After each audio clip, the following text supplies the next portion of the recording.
Je vous montre tout en détail, quel alt je vais acheter, quelle zone je vais acheter, quel est le plan. Bref, on va revenir en détail sur énormément de charts, Bitcoin, Ethereum, Solana, on ira voir le IO, le AVAX, FET, Doge, WIF, Gala. Donc c'est vraiment les coins que j'ai vraiment analysés. On peut ira voir aussi le NIR, le My Lovely Planet. Bref, on va faire un tour global, ce sera sans doute une vidéo un petit peu plus longue, donc installez-vous confortablement, prenez un papier, notez simplement les zones qui vous intéressent en fonction de mes analyses. Vous allez voir, on va tout repasser en détail et l'objectif c'est d'accumuler ces USDT maintenant et pour simplement poser un parpaing. Moi je vais vraiment essayer de poser une énorme position, je pense sur le WIF ou le IO, je pense qu'elles sont un peu plus volatiles que Ethereum et puis ensuite voilà. Enfin, objectif, c'est de faire une carte de PNL de fou. Donc voilà, je vous partage tout ici. Si on perd, si je perds, je vous montrerai tout. Si je gagne, je vous montrerai tout. Est-ce que vous êtes chaud? Moi, je suis parti. On est parti. Let's go. Crypto, million. Crypto, million.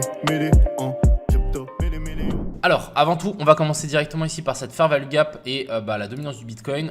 Qu'est-ce qu'on a? On a toujours cette dominance du BTC qui remonte petit à petit.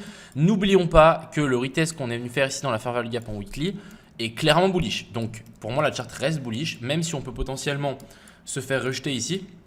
On peut très bien aussi monter plus haut. Donc, vraiment, pour le moment, la dominance du Bitcoin, c'est d'une zone indécise, c'est du 50-50 je dirais, mais à voir comment on va réagir dans cette zone-là. Si ça commence à réagir, ça peut être vraiment intéressant.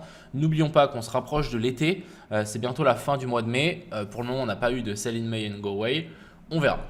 Du côté du BTC, je rappelle qu'on est venu chercher les deux ATH, donc clairement une grosse zone et une grosse prise de liquidité qui a été faite. N'oublions pas que la dernière fois qu'on a sweep l'ATH, c'était ici. Il ne faut pas l'oublier et c'était vraiment le top qui s'était formé en octobre.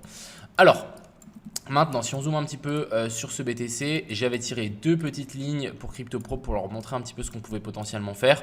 On a du coup la première qui a bien fait le taf. Vous voyez qu'on est remonté chercher cette zone-là et ensuite on a rechuté un petit peu plus bas. Pourquoi? Simplement parce qu'on a compté qu'ici on était venu faire un COS, donc continuation de la tendance baissière. On va noter COS. Et puis si on tire un Fibo, donc depuis ce sommet-là à ici, vous voyez bien qu'on est venu chercher la zone OTE. On va pouvoir enlever tous ces dessins pour mieux comprendre. Et finalement, on est venu TP magnifiquement. Donc s'il y a des gens qui ont pris du coup ce setup de short, vous avez gagné. Moi, je vais quand même vous dire, pour idéalement trouver un joli short ici sur BTC, il aurait fallu qu'on vienne récupérer ce high là. Je crois qu'on a une fair value gap aussi. Alors, on va peut-être passer en 12 heures. Ouais, on a une fair value gap en 12 heures. On a une fair value gap en 4 heures. Donc, c'est vrai que ça aurait été vraiment stylé de venir rechercher ces zones-là pour trouver un short. Autre chose, pourquoi je vous dis qu'il y a un potentiel, du coup, une potentielle chute qui va arriver, c'est que là, on a bel et bien confirmé une fair value gap inversée. Donc, vous voyez que là, on a fait une clôture à travers. On a eu le rebond qui est venu chercher toute la zone de fair value gap inversée. Et là, on corrige. Donc, il y a un monde où on vient chercher un petit peu plus bas. Et si le BTC chute avec une telle dominance autant haute, je vous laisse imaginer la tête des alts. Et nous, c'est les alts qui nous intéressent. Et là, on va potentiellement gagner le plus d'argent. Donc, ce petit BTC ici, je ne vais pas vous mentir. Je pense qu'on peut corriger. Pour moi, la prochaine target, ça va être ici vers la zone des 100 000. Je vois vraiment le Bitcoin corriger jusque dans cette zone-là. Faire value gap en weekly. Et si jamais vraiment on doit aller plus haut, on peut vraiment faire un truc comme ça. Ou vraiment, on peut descendre, je rappelle, venir chercher vraiment beaucoup plus bas. Et tirer un Fibo donc depuis là à là. Et directement voir si cette zone de fair value gap tient la route. N'oublions pas que, est-ce qu'on a fait une clôture? On a fait une clôture en daily au-dessus. C'est pas mal. Il aurait vraiment fallu avoir une clôture en weekly au-dessus de ça. Ça aurait été vraiment clean pour vraiment nous matérialiser un nouveau COS et se dire, ok, si on clôture en dessous de ça, il n'y a pas de raison. Si on clôture pas en dessous de ça, il n'y a pas de raison qu'on panique. Mais pour le moment, on a juste venu faire une mèche et une clôture en daily. Donc, je ne pense pas que ce soit hyper suffisant. Mais voilà, premier scénario que je verrai, c'est, allez, on peut potentiellement remonter chercher ça. Et ensuite, on redescend tranquillement chercher cette zone-là. Et ensuite, ici, on avisera. Ça, c'était pour le BTC. J'ai pas forcément envie de trader le BTC, mais au moins vous avez un peu l'idée. Je pense qu'on peut s'attendre à une correction. Ça peut peut-être ralentir un petit peu dans le mois de juin, juillet. N'oublions pas, c'est l'été. Ensuite, alors Ethereum. Ethereum, toujours autant intéressant. Franchement, je veux rien dire, mais c'est super précis. la FVG qui était placée ici, bon, on est venu la taper dedans, mais à la perfection. Et ensuite, ici, on est en train de créer un equal high. Donc ça, je pense qu'il va falloir aussi le noter. C'est une poche de liquidité qui s'est juste créée ici. Donc ça voudrait dire que si maintenant, on vient récupérer ces lots-là, il y a de fortes chances qu'on vienne récupérer la suite. Et on va sans doute faire une correction ici en A, B puis C. Maintenant, nous, notre objectif, les gars, ça va être de trouver une zone super précise pour rentrer en position. On veut mettre un parpaing, on veut vraiment mettre un parpaing sur une belle zone. Alors, ce qu'on va faire, c'est qu'on va déjà passer en monthly. Je vous dis, ça va prendre du temps, cette correction, parce qu'on va sans doute attendre sur du coup la bougie en monthly qui se termine dans 6 jours. Et en weekly, ça va se terminer comme ça. Donc, on va sans doute avoir dans les semaines à venir, je pense, une grosse bougie rouge qui va arriver dans la zone de fair value gap. Alors, déjà, fair value gap inversé, on va pouvoir tirer une zone. Ce qu'on va faire, c'est qu'on va tirer plein de zones. Et à l'endroit où le bleu sera le plus clair possible, on tirera notre zone clé. Ensuite, on va passer en weekly. Bien évidemment, on va tirer une énorme zone aussi ici parce que ça nous intéresse. On va tirer aussi, vous savez quoi, une ligne sur la moitié de la zone de fair value gap. Je pense que ça vaut la peine de la noter. J'ai quand même envie de tirer une zone ici. Ouais, on est venu chercher la fair value gap inversée ici. Donc, on ne va pas le prendre en compte. Ce qu'on va prendre en compte, c'est l'order block qu'on a là. Ce n'est pas quelque chose que je prends souvent, mais je pense que ça va être intéressant de le tirer. On a un order block de l'autre côté et je sais que des fois, on revient chercher cette zone-là pour ensuite repartir. Alors, je ne traite pas cette stratégie, mais je sais que ça fonctionne. Donc, on va le rajouter. Je pense que ça vaut la peine de rajouter une petite zone. Ensuite, là, ce qu'on va faire, c'est qu'on va rajouter cette énorme zone-là. Parce que c'est à partir de cette zone-là que ça nous intéresse. Ensuite, passer en 4 heures, on va pouvoir tirer, je pense, notre Fibo. Hop, hop. On va pouvoir tirer une zone. Moi, j'ai envie de tirer de la zone 0,5 à 0,785, 0,786. Est-ce que j'ai oublié une certaine zone? Je crois pas. Hein. Je crois qu'on va pouvoir même tirer une autre ligne sur cette espèce de zone pivot par là. Et puis là, on a vraiment quelque chose, à mon avis, qui est plutôt pas mal. Alors, la zone qui se concentre le plus, elle est vers ici. Elle est vers la zone exactement des 2000 $. Ça correspond aussi à la moitié de la zone de fair value gap. Moi, je pense que vers la zone, le haut, en fait, la zone des 0,5 de Fibonacci de cette zone-là, ça peut être déjà super intéressant. On va juste tirer aussi de nouveau ça. La zone, on va retirer une zone. Donc si jamais les gars vous savez pas, hein, l'objectif c'est vraiment de trouver la zone avec le plus de confluence possible. Et là je pense qu'on a vraiment quelque chose de pas mal. Donc on va tirer de là. Je vais juste la tirer un peu plus grande que les autres. Un truc comme ça. Moi, je tirerai un truc comme ça. Alors ce qu'on va faire, c'est que maintenant je vais tout supprimer. Est-ce que je peux l'enlever? Ouais, je peux pas l'enlever. Bon, ce qu'on va faire, c'est qu'on va tirer une ligne ici et on va tirer une ligne ici. Hop. Donc là, on va enlever ça aussi. On va enlever ça. Et du coup, on a notre, pour moi, golden zone pour Ethereum qui est ici. Entre la zone des 2100 et des 1930, pour moi, ça va être la zone dans laquelle on va devoir se positionner sur Ethereum si on y revient. Donc là, on a déjà pour moi une excellente zone. Maintenant, il suffit juste d'attendre qu'on y revienne. Et une fois qu'on sera là-dedans, je pense que ça vaudra la peine de mettre un parpaing. Alors, quand je dis de mettre un parpaing, c'est mettre une très jolie position.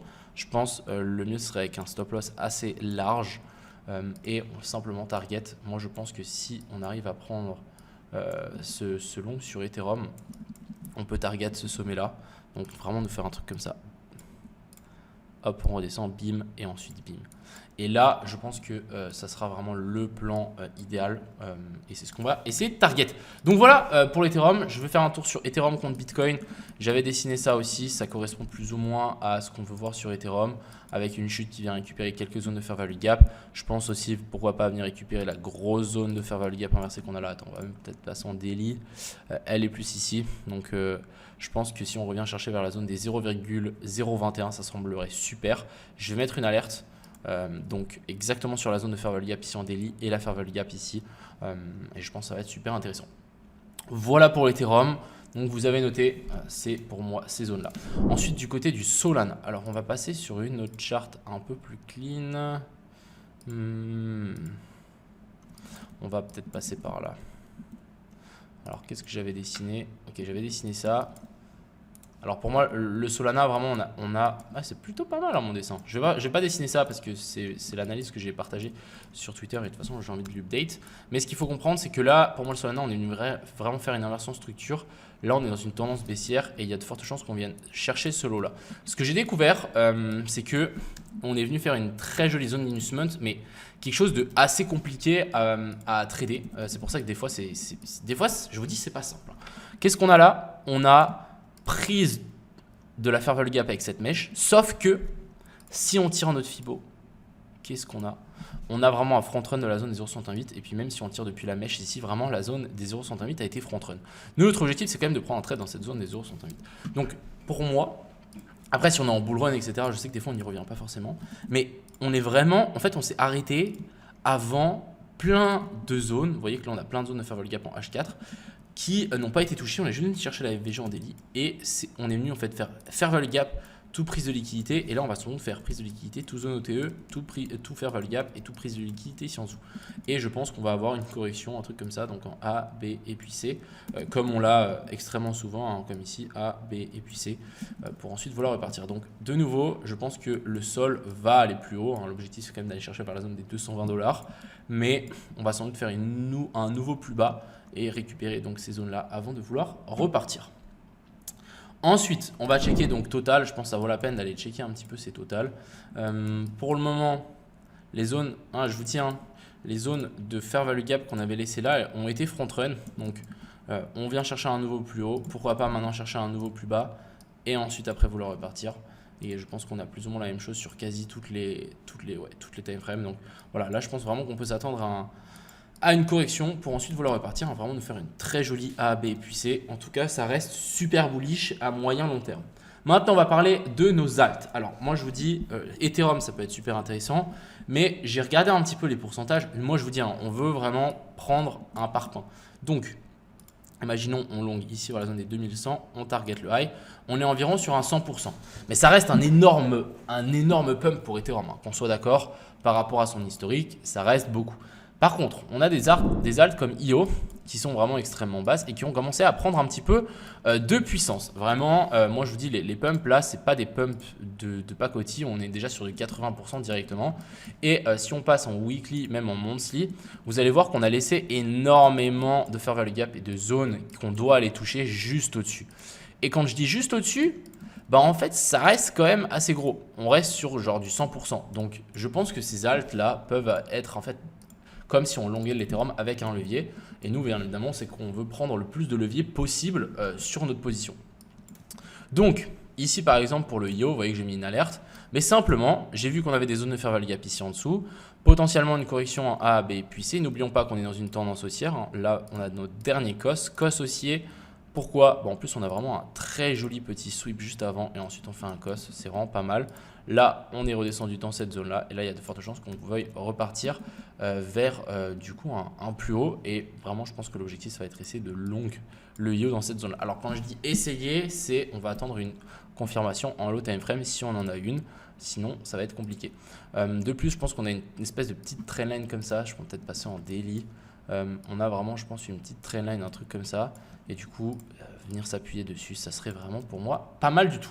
Donc, à partir de la zone des 0,87. Ensuite, on a le AVAX qui corrige aussi tranquillement. Alors, quand je vois le AVAX sur ce genre de setup, je me dis qu'on peut peut-être corriger un peu plus bas. Déjà, ce qu'on va faire, c'est qu'on va tirer un Fibo depuis la dernière hausse. On est déjà venu chercher dedans. Donc, ce qu'on va faire, c'est qu'on va tirer un Fibo sur tout le mouvement. Et voilà, pourquoi pas venir sweep ce lot-là, sortir un peu les gens qui ont long cette dernière zone-là, et ensuite on pourrait repartir. Donc mettre une alerte vers la zone des 0,108 ici, vers la zone des 19$, ça me semblerait plutôt pas mal. Le fait, même chose un peu. Ok, on a une tendance. Là, en fait, je vais vous expliquer un truc. C'est que là, vous voyez qu'on est venu faire notre dernier COS. Donc là, on a un COS. Et ici, on a quoi? En fait, on n'a pas de COS. Donc ici, ça veut dire qu'on ne nous a pas validé un nouveau plus haut. Ça veut dire que ce plus bas-là, il y a des chances qu'on vienne le récupérer. Si on vient récupérer ce plus bas-là, on peut venir chercher un peu plus bas, mais ça ne nous inversera pas totalement la tendance. Ce qu'on va pouvoir faire aussi, c'est tirer un Fibo. Donc, soit on peut le tirer depuis ce premier haut-là, soit celui-là. Après, à vous de voir. Moi, je vais le tirer depuis ici. Je pense que ça doit correspondre à une zone de fair value gap qui est laissée là. Et on va pouvoir aussi le tirer depuis là. Vous savez quoi? Ce qu'on va faire, c'est qu'on va faire une plus grande zone, un truc comme ça. Donc vers la zone ici des 59 centimes, ça me semblerait vraiment pas mal si jamais le AVAX y revient. Et je pense que vraiment on va avoir un pullback et ça va être le pullback avant l'explosion. Ensuite ici on a le Doge, même chose, on peut tirer un Fibo depuis le dernier plus bas au dernier plus haut. Attendez-vous à un retour dans la zone des 0,68. Encore une fois, là, je vous montre les zones dans lesquelles il y a le plus de chances qu'on ait un rebond. Nous, notre objectif, ça va être de target ça. On ne veut pas forcément essayer de long tout et n'importe quoi parce que sinon, on va perdre notre argent, surtout si on met une grosse position. Donc, voilà, pourquoi pas faire un retour ici vers la zone des 19 centimes, voire même un poil plus bas, mais c'est quelque chose de complètement faisable. Et ce qu'on est en train de faire ici, ça reste super bullish. Genre vraiment, on laisse finalement des liquidités au nord, ça veut dire que c'est plutôt pas mal. Quand on laisse des liquidités au sud, par exemple ici, vous voyez qu'on a laissé un paquet de liquidités, bah c'est plutôt baissier. Ici, on laisse un paquet de liquidités, c'est baissier. Ici, on laisse de nouveau un paquet de liquidités, c'est baissier. Et ici, pareil. Donc, quand on fait ce genre de mouvement, c'est plutôt pas mal. Et là, moi, j'aime bien. Ensuite, on a le WIF. Alors le WIF, j'ai dessiné ça. Il y a beaucoup de gens qui m'ont dit ah, c'est impossible machin. Alors le WIF pour moi c'est un des coins qui a le plus rebondi depuis le bottom. Je ne sais pas si vous vous rendez compte. On est sur du 340%. Là on commence un petit peu à corriger. Je me dis que ça peut être une excellente zone si on revient chercher donc la FVG que j'ai noté ici en daily plus en weekly. On peut rajouter à ça pourquoi pas une zone sur les 0,108 donc vers la zone des 82 centimes avec la FVG ici en daily ou en 12 heures. On a quelques zones très intéressantes.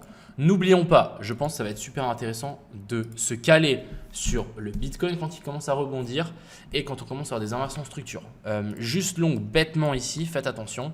Si l'Ethereum, le Bitcoin commence à corriger un petit peu plus que ça, on peut vraiment bien enfoncer toutes nos zones. On peut vraiment aller assez bas. Donc vraiment faites attention, on peut même descendre jusqu'ici en dessous ou même potentiellement tirer un Fibo sur toute cette zone ici. Et bien chercher la zone des 0,108. Mais en tout cas, par exemple, le WIF, pour moi, ça va vraiment être un coin que je vais surveiller quand on va revenir dans cette zone-là. Parce que il y a énormément de chances qu'on vienne faire une espèce de pullback sur toute cette zone-là et qu'au moment où ça reparte, on vienne chercher les zones qu'on a laissées ici au-dessus. Et quand je dis les zones qu'on a laissées, c'est tous ces high, les VG qu'on a laissés là. Je crois que même on avait laissé un equal high sur le plus haut. Donc ouais, vraiment, je vous dis, prenez pas ça à la légère. Et ouais, ce que je voulais peut-être vous montrer aussi, c'est qu'on est plus ou moins dans ce même scénario. Vous voyez ça, c'est peut-être ça. Genre où on vient sweep ce lot là, donc le lot là, et ensuite après ça part et on a un gros mouvement qui repart directement par après. On va finir avec on ira voir d'autres coins de toute façon. On va avec le Gala, même chose, gros rebond, on est en train de corriger tranquillement. On va arriver dans des zones de fair value gap en daily. Déjà, on est déjà dans la fair value gap en weekly. Donc voilà, on s'attend à un retour et un rebond dans ces zones-là. Et ensuite, on patientera dès qu'on est dans son structure. On rentre en position. Continuons, on va juste aller voir le cookie qui est en train de extrêmement bien tenir. Je rappelle que j'avais partagé le cookie et mes achats que j'avais fait ici dans mes dernières vidéos et sur Twitter. On est quasi à 100%. Attends, je vais déplacer ça. Ouais, on est sur un 100%, donc 1 x 2. Franchement, GG à vous. Et le My Lovely Planet, je vous l'ai partagé par là. Je sais qu'il a un peu corrigé parce que il y a eu une grosse news et du coup les gens ont scellé la news, mais on est monté à 80%, là on est à 32%. Donc ça reste très correct. Moi je pense sincèrement que c'est un coin qui peut vraiment aller chercher la TH. Donc si vous en avez, je pense que ça vaut la peine de le hold. Voilà un petit peu ce que je voulais vous montrer aujourd'hui. J'espère que j'ai pu vous aider. J'espère que ouais, j'ai pu vous aider. Je partagerai tous mes achats, les zones, surtout en fait quand j'achète sur CryptoPro en direct. Par contre, vous savez, bon, les vidéos, ça sera un petit peu décalé.